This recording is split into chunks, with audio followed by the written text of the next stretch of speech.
Welcome to this video on Chapter 1 entitled Spiritual Reproduction of our Discipleship for Church Leaders Training Manual. The purpose of this particular chapter is to introduce the concept of spiritual reproduction and the need to multiply ourselves in ministry.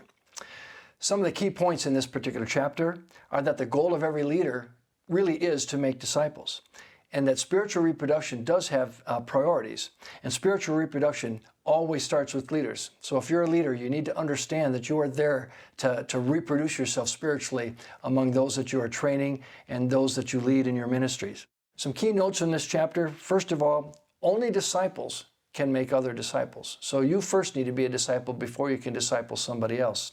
Secondly, modeling and participation are the keys to discipleship, and we'll talk about that further in this chapter. Third, testimonies are an effective tool for discipleship, and we'll talk more about that as well.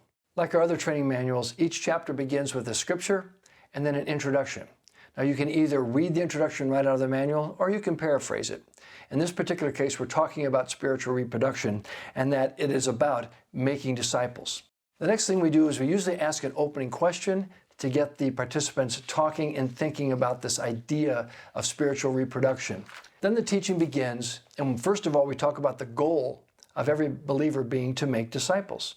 So we begin with that and give some of the reasons why that's important. Secondly, we talk about the fact that spiritual reproduction has priorities. And the first priority is your family. Second priority is your church. Third priority is other people.